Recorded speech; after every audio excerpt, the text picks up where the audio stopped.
Assalamualaikum warahmatullahi wabarakatuh. Perkenalkan, nama saya Atma Farida. Pada mata kuliah Kimia Medisinal, saya akan menjelaskan prinsip dasar desain obat ketiga, yaitu mendesain molekul obat yang sesuai dengan targetnya. Topik yang akan dibahas yaitu pendahuluan, identifikasi lead compound, mendesain inhibitor enzim, mendesain suatu agonis dan suatu antagonis. Desain molekul obat dilakukan dengan pendekatan multivore method, di mana molekul obat akan didesain berdasarkan subunit atau biofornya. Dan desain ini merupakan proses yang berulang. Kenapa dinyatakan berulang? Karena pada proses pendesainan obat terdapat tahapan-tahapannya. Apa sih tahapannya? Tahap yang pertama itu ada desain atau identifikasi lead compound. Lead compound merupakan suatu senyawa yang sudah diketahui efektivitasnya, tetapi senyawa ini tuh belum bisa dinyatakan sebagai obat karena perlu tahapan selanjutnya untuk dioptimasi atau diuji. Tahap selanjutnya yaitu sintesis dan uji aktivitas pendahuluan terhadap lead compound. Jadi si senyawa ini tuh diuji lagi, benar nggak terdapat lead compound-nya.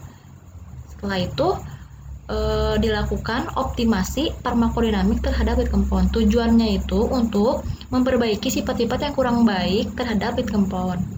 Setelah itu dilakukan optimasi fase farmakokinetik dan setik terhadap lead compound untuk mengetahui seperti apa absorpsinya, distribusinya, terus metabolismenya, dan mau dibuat apa sih sediaannya itu, obatnya itu. Setelah itu dilakukan uji praklinis dan klinis terhadap analog lead compound yang telah dioptimasi, yaitu praklinis pengujian terhadap hewan dan klinis pengujian terhadap manusia. Identifikasi lead compound.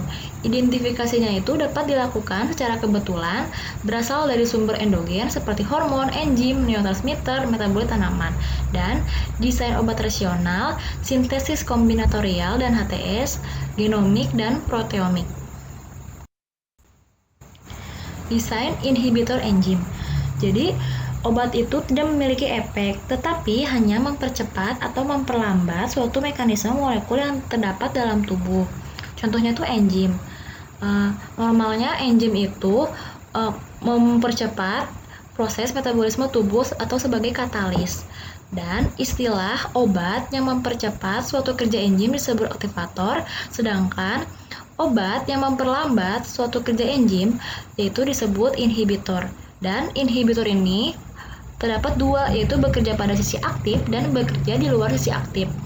Pada saat ini saya akan menjelaskan inhibitor yang bekerja pada sisi aktif. Inhibitor yang bekerja pada sisi aktif itu ada inhibitor reversible, yaitu molekul obat yang dapat berkompetisi dengan substratnya untuk menempati sisi aktif enzim. Prinsipnya itu jadi dengan adanya obat yang menempati sisi aktif, maka si substrat itu tidak bisa berikatan dengan enzimnya dan tidak terjadi reaksi dalam tubuh. Contohnya itu diuretik, statin, AC, dan antidepresan. Lalu, inhibitor irreversible ini mampu membentuk ikatan kovalen dengan suatu asam amino pada sisi aktif enzim dan secara permanen memblok enzim tersebut. Yang tadi itu kan yang reversible tuh berikatannya itu hanya sementara, nanti balik lagi, jadi bisa berikatan dengan enzim lagi. Sedangkan kalau yang irreversible ini berikatannya itu permanen karena membentuk ikatan kovalen. Karena ikatan kovalen itu kuat, jadi tidak bisa dipisahkan lagi. Mendesain agonis. Syarat mendesain agonis itu molekulnya tuh harus memiliki gugus fungsi yang tepat dengan posisi dan ukuran yang tepat pula. Senyawa dengan struktur yang berbeda namun memiliki gugus pengikatan yang sama terhadap suatu reseptor, maka potensi sebagai agonis. Jadi agonis itu bekerjanya itu sama seperti neurotransmitter alaminya. Desain antagonis. Suatu antagonis akan bekerja dengan menghalangi berinteraksinya antagonis dengan reseptornya.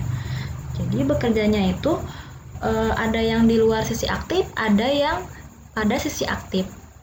Kalau bekerja pada sisi aktif itu hanya menghalangi supaya tidak berinteraksi. Yang bekerja pada di luar sisi aktif itu. Jadi bekerjanya itu menyebabkan dinding sel itu berubah bentuk, maka neurotransmitternya itu tidak bisa masuk lagi atau aktif lagi, jadi tidak menghasilkan efek. Sekian penjelasan dari saya. Mohon maaf bila ada kesalahan. Kesan-pesan untuk mata kuliah kimia medisinal ini sangat menarik dan sangat ingin tahu karena proses pembelajarannya itu mudah dimengerti karena dibuat video pembelajaran. Wassalamualaikum warahmatullahi wabarakatuh.